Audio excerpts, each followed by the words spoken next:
Hey y'all, hey. So today we're going to discuss the spiritual law of oneness. This particular law teaches that everything in existence is connected and that we all are working together as one. Spiritual law of oneness teaches that everything in existence is connected. Our thoughts, words, and action all ripple outward and affect others. We are a system working together as one. And there are two scriptures that I want to bring up that's in the Bible that talks about this same exact principle. And I just want to show you how spiritual law is the foundation of a lot of religious books like the Bible, the Quran, and the Torah. Matthew 22:39 is love thy neighbor as thyself. The way we treat others is a direct reflection on how we treat ourselves. When we carry compassion, patience, and love within, that same energy naturally flows outward towards the people that are surrounding us. 1 Corinthians 12:26 explains that when one part of the body suffers, every part suffers with it. This metaphor shows that humanity functions like a single body. What impacts one of us impacts us all eventually. This is where self-love comes in as an example of the spiritual law of oneness. When someone learns how to honor their own healing, boundaries, and worth, they start to interact with others from a place of wholeness instead of brokenness. In this space, love becomes contagious. Healing one's heart quickly encourages healing in another. When you start your self-love journey and you begin to actually do the work of self-love, something inside you ignites in a way that bursts outward from you. You begin to see things from a healed perspective. You begin to understand why certain people do the things that they do because you're looking at them from a different lens.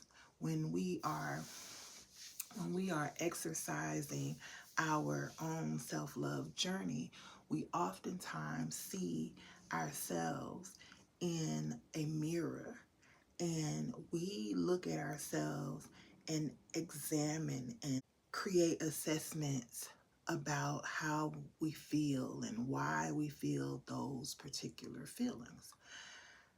You actually start seeing yourself through a lens that you never seen yourself before. Let me just explain. The healing journey is a lifestyle. It is not just a one and done thing. It's something that you have to continuously work at.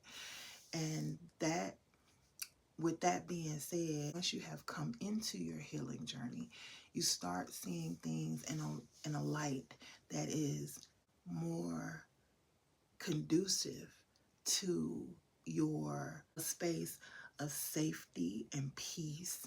As you heal yourself, you are simultaneously healing others around you because they start to look at you and see the changes within you, and they will want to do the same. Most times, people don't want to make the effort to change on their own until they see the results of someone else. Once they see those results, that's when they begin to inquire about what it is that person has done or have been doing to change. It's kind of like when you're exercising, when you're working on your body, and then you start losing weight, you start toning up, people start asking you, girl, what you do, what you been doing? And then you tell them. They may not start right away, but that's planting a seed in their development, because now they know how to do a certain thing in order to get the same results that you have done. And just everybody's not going to be on their journey at the same time. However, with holding ourselves accountable for our own actions and also loving thy neighbor, we are showing up as our authentic selves and allowing others to visually observe and witness our success and our positivity when it comes to our actions, our words, how we show up in the world based who we were before. This is the thing. We can't just write people off because they are not performing the way we think that they should. However, we do set boundaries to protect ourselves, and we do not tolerate disrespect. You know, people can change. I was a different type of parent than I am now.